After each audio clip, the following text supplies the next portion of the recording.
사람이 살아가면서 평생 잊혀지지 않는 존재가 최소한 한 명씩은 있을 거라고 생각합니다. 그게 긍정의 의미든 부정의 의미든 말이죠. 저에겐 세상을 먼저 떠난 남편이 그런 존재죠. 제가 나이가 들어 할머니가 돼도 혹여 치매에 걸리더라도 제 남편만큼은 영원히 잊지 못할 것입니다. 그런데 그런 남편을 떠올리면 함께 생각나는 존재가 있어요. 남편과는 반대로 부정적인 의미를 가지고 있는 시모가 떠오르죠. 사실 시모와는 이렇게까지 척을 지지 않을 기회가 여러 번 있었습니다. 그리고 그 기회는 마지막까지 있었죠. 하지만 시모의 입에서 나오는 말 한마디 한마디가 결국 저와 다시는 돌이킬 수 없는 이런 관계를 만들게 했네요. 또 자기에게도 악수가 되어 스스로를 힘들게 했고요. 오늘 저는 사람 입에서 나오는 말 한마디가 얼마나 중요한지 저와 시모에게 있었던 일로 여러분께 설명해 드리려고 합니다. 그럼 제 얘기를 시작해 볼게요. 저는 태어날 때부터 남들과는 조금 다른 점이 있습니다. 선천적으로 장애를 가지고 태어났거든요. 그렇다고 혼자 움직이지 못할 정도로 심각할 정도는 아니지만 아무래도 몸이 온전치 못한 탓에 남모를 어려움이 많을 수밖에 없었어요.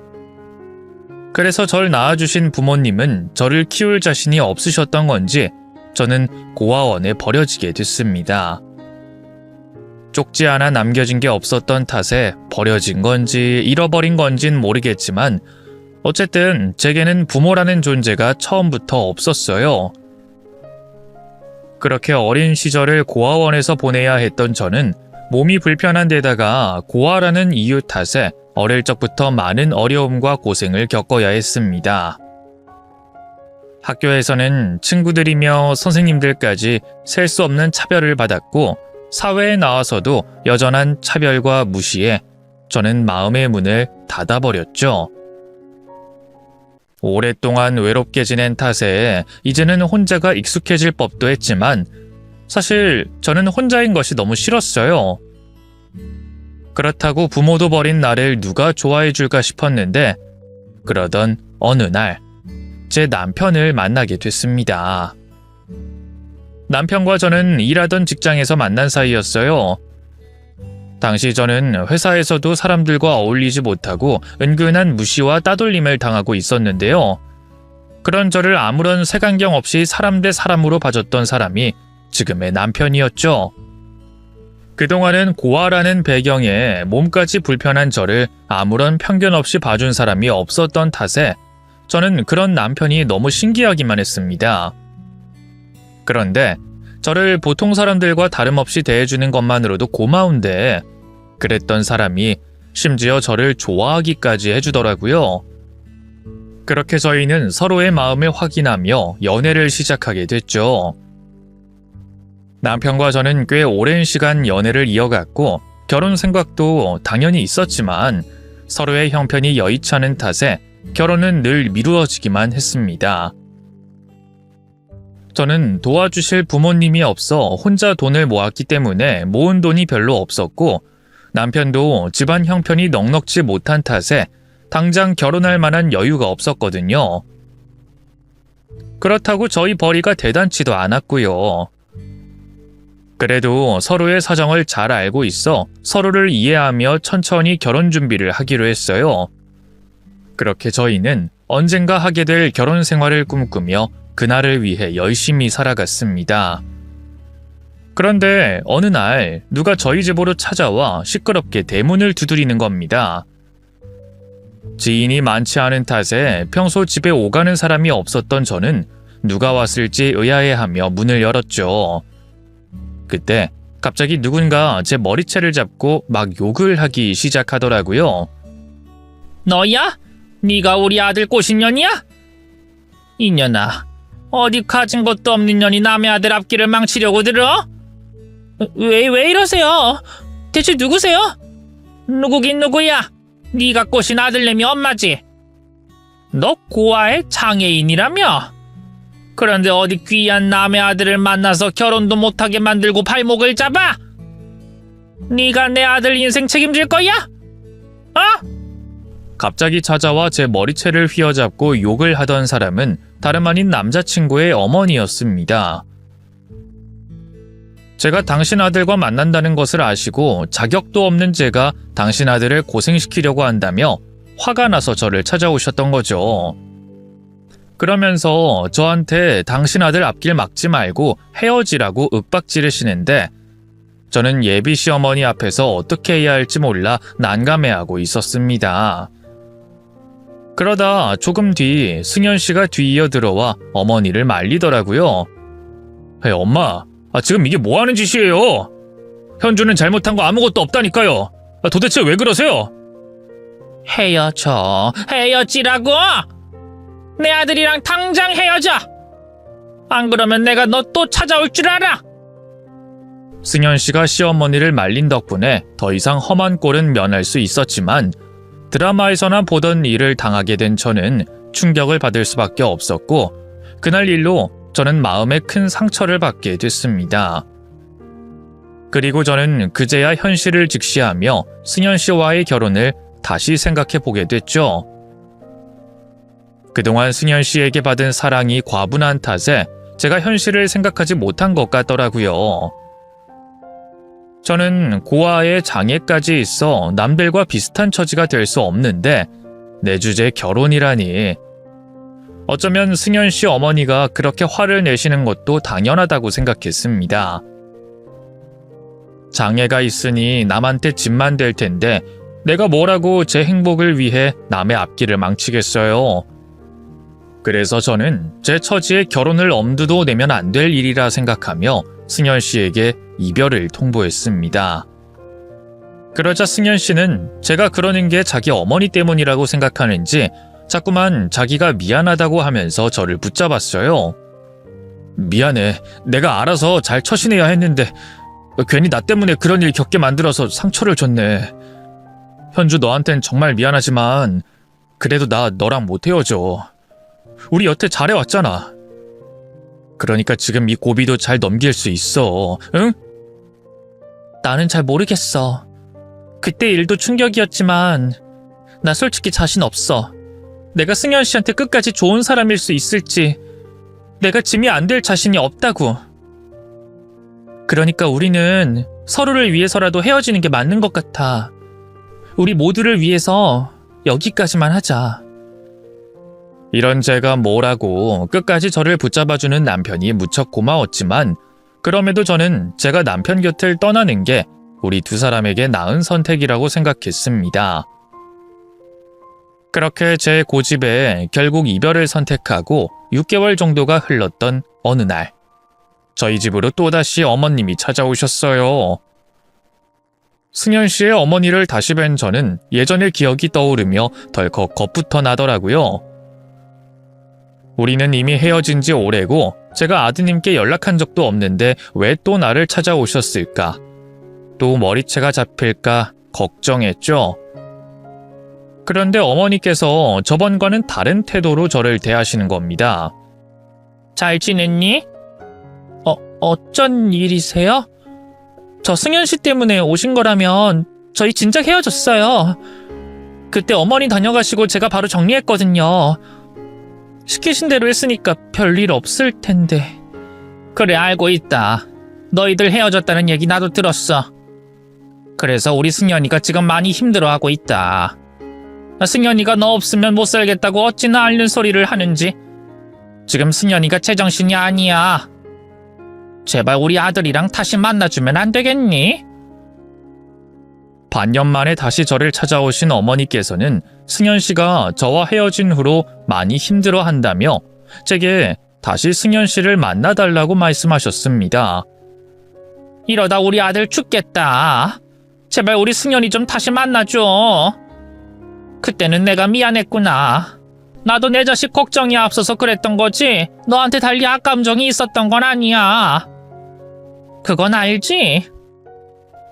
헤어지라고 하실 땐 언제고 이제 와서 다시 아들을 만나달라고 하시니 저도 무척 당황스럽더라고요.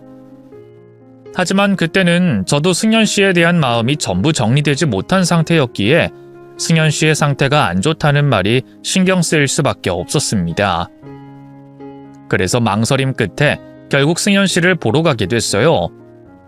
그리고 정말 어머니 말대로 마음고생이 많았던 건지 정말 꼴이 말이 아니더라고요. 그 모습을 보니 저도 더 이상 승연 씨를 밀어낼 수 없었고 결국 그날 이후 저희는 다시 만나게 됐습니다. 저희가 재결합했다는 소식에 어머니는 다행이라 하시며 저희의 결혼을 재촉하셨어요. 저희는 당장 결혼할 상황이 아니라고 말씀드렸지만 서로 좋으면 같이 살면 그만이라며 하루빨리 식을 올리라고 하시더라고요. 그러다 보니 결국 저희는 준비가 되지 않은 상황에 식을 올리게 됐고 여유가 없는 탓에 시댁에서 신혼살림을 차릴 수밖에 없었습니다. 저는 첫 만남에 시어머니에게 당했던 일 때문에 시댁살이 한다는 게 달갑진 않았지만 그 일로 저희가 헤어지고 저 때문에 남편이 고생하는 걸 곁에서 보셔서 그런지 어머니는 결혼을 흔쾌히 허락해 주신 뒤로는 저를 달리 괴롭히는 일은 없으셨어요. 물론 시댁살이 하다 보니 어쩔 수 없는 시집살이들은 있을 수밖에 없었지만 말이죠. 그래도 저는 이 정도면 저도 시어머니와 잘 지낼 수 있지 않을까 생각하며 어른을 모시는 마음으로 잘 지내보려 했는데 시간이 지날수록 시어머니는 결국 본색을 드러냈습니다. 처음에는 남편 눈치를 보셨던 건지 제게 함부로 하지 않으시던 시어머니도 시간이 지나니 전처럼 막말을 하고 저를 괴롭히더라고요. 너는 어디 하나 제대로 된 구석이 없냐? 몸에 하자 있다고 머리까지 안 돌아가는 건지 왜 매번 시키는 일을 제대로 하질 못해? 내가 너만 보면 속이 터져 죽겠다. 아주 늙은이 복장 터트리려고 일부러 이러는 건지 뭔지 어디서 너 같은 며느리를 얻었나 몰라. 그렇게 시어머니에게 모진 소리를 들으며 상처를 받았지만 남편이 신경 쓸까봐 걱정됐던 저는 남편에게 아무 말하지 않고 참기만 했습니다. 하지만 눈치 빠른 남편은 상황을 금세 알아차리며 저 대신 시어머니에게 크게 화를 내더라고요. 제발 그만 좀 하세요! 이 사람이 뭘 그렇게 잘못했다고 그러시는 거예요? 이럴 거면 결혼은 왜 하라고 하셨어요? 언제는 제발 다시 만나달라고 얼른 결혼하라고 그렇게 서두르시더니 이제 와서 왜 저 몰래 며느리 괴롭히시는 거예요 정말? 이럴 거면 그냥 저희 알아서 하게 두시지 뭐하러 집에 들어와 살라고 하셨어요? 제 와이프 고통받는 거 그냥 두고 보지 않을 겁니다. 저희 집 구해서 나갈 테니까 그렇게 하세요! 결국 남편이 어머니와 크게 싸우며 저희는 그 집을 나오게 됐습니다. 급하게 나오는 바람에 월세집을 얻어야 했지만 그래도 저희끼리 마음 편히 지내는 게 다행이다 싶었어요. 그런데 저희가 분가하고 얼마 지나지 않아 시어머니가 몸이 아프시다며 다시 저희를 부르시더라고요. 내가 미안하다. 나도 내가 왜 그랬는지 도통 모르겠구나. 내가 너희들한테 그러면 안 되는 건데. 그래서 그런지 내가 결국 벌을 받았어. 내가 너희 아니면 누구한테 의지를 하겠니? 왜? 저 말고 의지할 데가 없으세요? 승준이 데리고 사시잖아요. 자식이 둘인데 왜 결혼한 저희한테 그러세요? 네 동생이 뭘 할 줄 안다고. 아직도 철이 안 들어서 지 몸 하나 간수도 못하는 애가 아픈 엄마 챙길 수 있겠니? 그리고 네 동생이랑 너랑 같니? 내가 의지하는 자식은 승연이 너 하나뿐인 거 너도 알잖아. 그러니까 다시 들어와라 승연아. 엄마가 이제 안 그럴게. 며느리도 괴롭히지 않을 테니까 다시 같이 살자. 나이 들어 아프니까 의지할 자식이 필요한 건지 시모는 저희가 다시 들어오길 바랬습니다. 사실 저희 남편 아니어도 같이 사는 시동생이 있었지만 시동생은 믿업지 않다며 저희가 들어오길 바라더라고요. 시모 말로는 철이 안 들고 뭘 잘 모르니 시킬 수가 없다고 하지만 사실은 그게 아니라 막내 아들을 더 아껴서 그런다는 걸 저희도 모르지 않았습니다. 어려서부터 시동생이 하는 일은 뭐든 용납해주고 오냐오냐 길렀다고 하더니 시동생이 나이 먹어서도 끼고 도셨거든요. 그러니 철없는 시동생은 같이 살아봐야 오히려 시모가 챙겨줘야 할 대상이었고 수발들 사람이 필요한 거였습니다. 그래도 부모와 자식 간의 정이라는 게 있다 보니 남편도 아픈 어머니가 안쓰러운지 고민하는 눈치였어요. 하지만 저 때문에 차마 먼저 합가하자는 말을 하지 못하더라고요. 나는 괜찮으니까 당신 좋은 대로 해. 어머님이 먼저 나한테 약속도 하셨으니까 더 이상 그런 일 없지 않을까? 그리고 어머님도 이제 아프시다는데 그 몸으로 나를 뭐 얼마나 괴롭히시겠어. 그렇다고 계속 따로 살면 당신도 어머니 걱정될 거고. 나는 정말 괜찮으니까 당신 편한 대로 하자. 고민하는 남편을 안심시킨 저는 그렇게 다시 시댁으로 들어가게 됐습니다. 그때까지도 저는 시모가 제게 한 약속을 믿었지만 약속은 지켜지지 않았어요. 여전히 제가 못마땅해서 무슨 일이든 꼬투리를 잡고 구박을 했는데 저는 시모가 나을 때까지만 참자고 되뇌며 또 견딜 수밖에 없었습니다. 그런데 그러던 어느 날 갑자기 남편이 쓰러지고 말았어요. 곧장 남편이 있다던 병원으로 달려가게 됐죠. 그런데 그곳에서 충격적인 이야기를 듣게 됐습니다. 병원에서는 남편에게 병이 있다고 하더라고요. 더 충격적인 건 남편이 이미 다른 병원에서 치료받고 있었다는 거였죠. 이게 무슨 말이야? 당신 병 있는 거 알고 있었어? 이미 치료를 받고 있었다는데 그게 무슨 말이야? 당신 그러면 다 알고서도 나한테 말 안 한 거야? 미안해. 당신이 걱정할까봐 차마 말을 못했어. 그냥 나 혼자 치료 잘 받으려고 그랬어. 당신은 끝까지 몰랐으면 했거든. 그런 말이 어딨어? 그런 일이 있었으면 당연히 나한테 제일 먼저 얘기했어야지. 남편이 아픈 줄도 모르고 있는 게 그게 아내야? 당신 왜 나를 바보로 만들어? 미안해서 그랬지. 가뜩이나 당신이 다시 합가하고 우리 어머니 때문에 고생하는데 거기다 나까지 짐을 지을 수가 없잖아. 그래서 치료는 잘 받고 있었던 거야? 나을 수 있대? 그렇게 묻는 제 말에 남편은 쓴웃음을 지었습니다. 알고 보니 남편은 그동안 저 몰래 마지막을 준비하고 있었어요. 자신의 병은 자신이 제일 잘 안다며 치료비만 많이 들고 치료해봐야 가망이 없어서 포기를 했다고 하더라고요. 그래서 그동안도 최소한의 치료만 받으며 고통을 견디고만 있었던 겁니다. 그렇다고 아픈 남편을 그냥 둘 수 없었던 저는 어떻게든 남편을 설득해 치료받게 하려고 했지만 남편은 끝끝내 병원 치료를 거부하고 말았습니다. 그래서 어쩔 수 없이 제가 집에서 남편을 돌보며 남편을 챙겨야 했어요. 그렇게 매일 밤 남편에게 기적이 찾아오길 바라며 노력했지만 결국 남편은 제 곁을 떠나고 말았죠. 예견된 이별이라고 하지만 그렇다고 남편의 죽음을 덤덤히 받아들일 수 있었던 건 아니었습니다. 가슴이 찢어지게 아팠어요.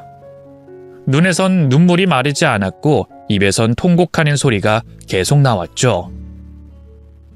제가 울면 하늘나라로 갈 남편의 발걸음이 떨어지지 않다는 걸 알면서도 남편의 장례식을 잘 치러야 한다는 걸 알면서도 남편을 잃은 슬픔을 참는 게 힘들었습니다. 그래서 장례를 치르는 내내 하염없이 울고 제 가슴을 치며 남편을 떠나보내는 현실을 인정하지 못하고 있었죠. 하지만 남편의 시신이 화장터로 옮겨져 들어가는 순간 모든 걸 받아들일 수밖에 없었습니다.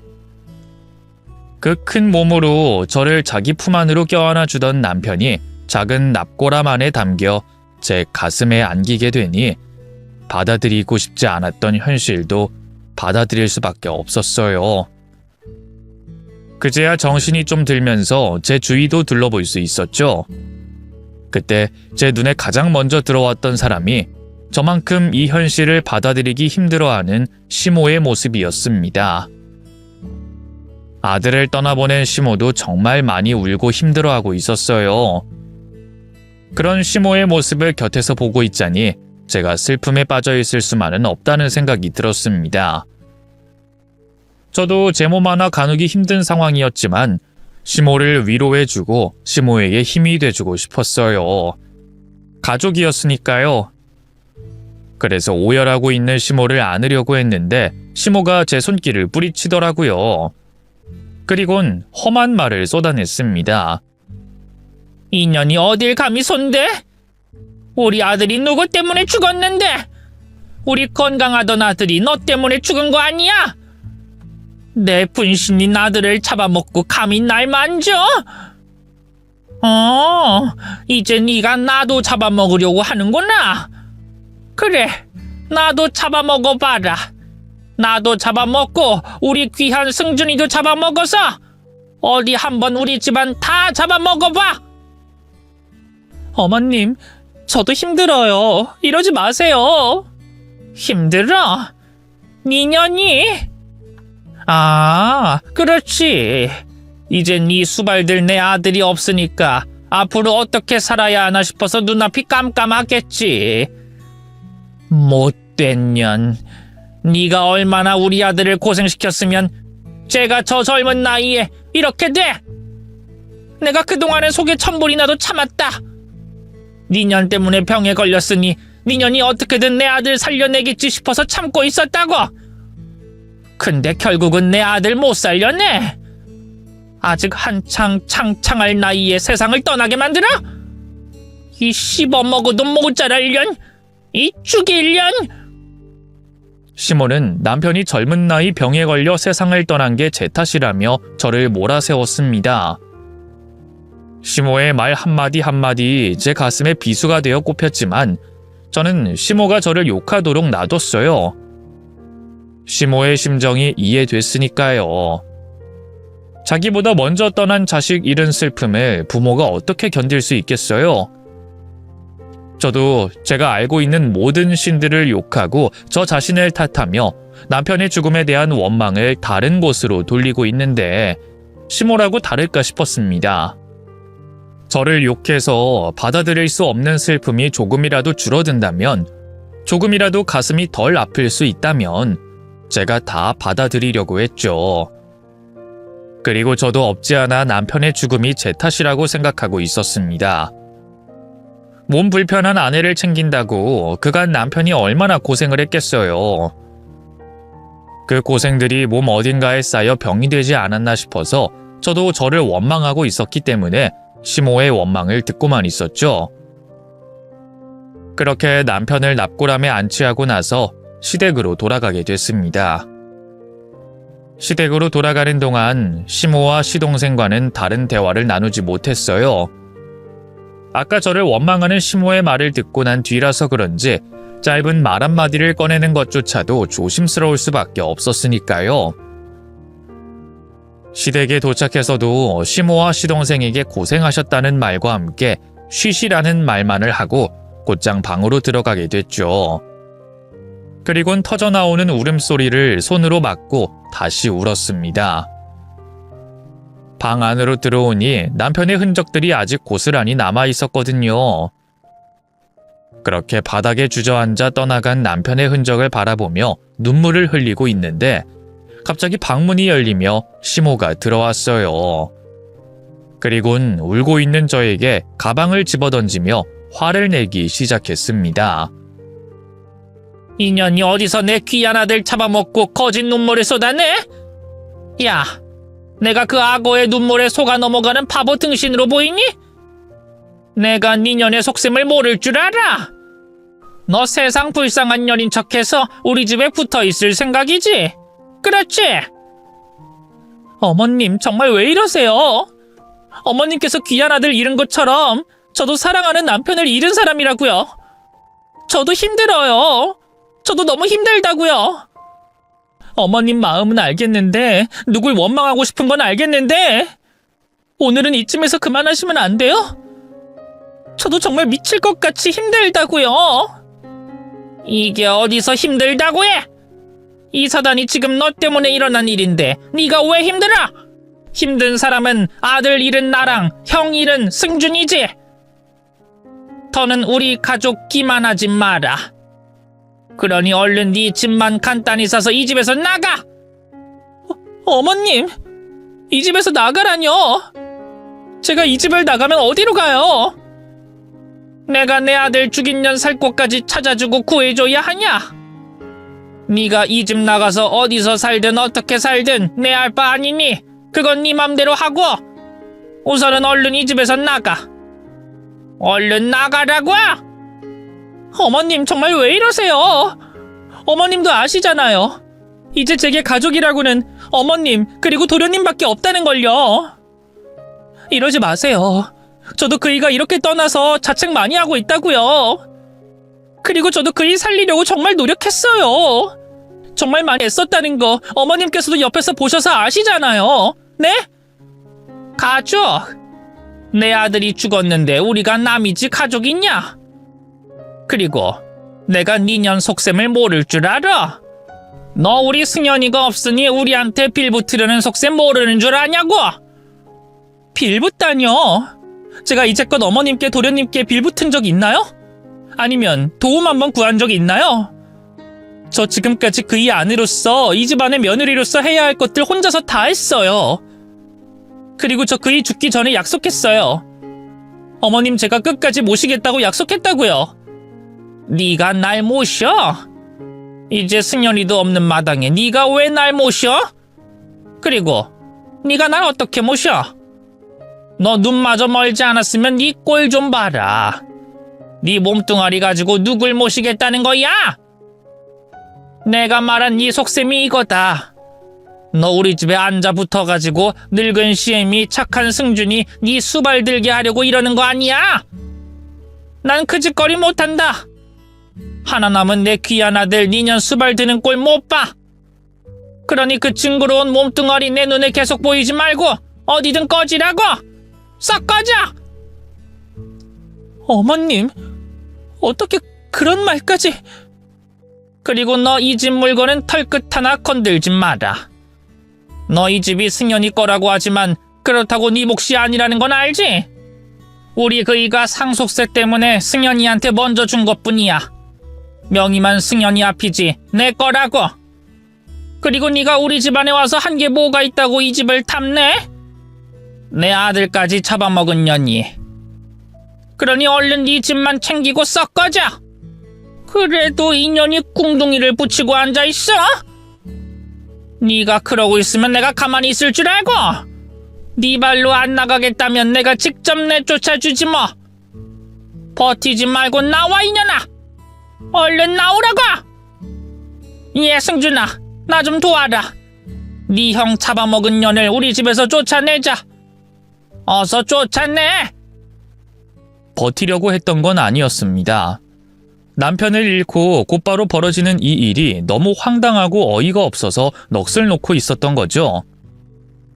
제가 당황해하던 사이 시모와 시동생은 저를 붙잡았고 방 안에 앉아있던 그 모습 그대로 집에서 절 내쫓았습니다. 제 물건을 챙길 사이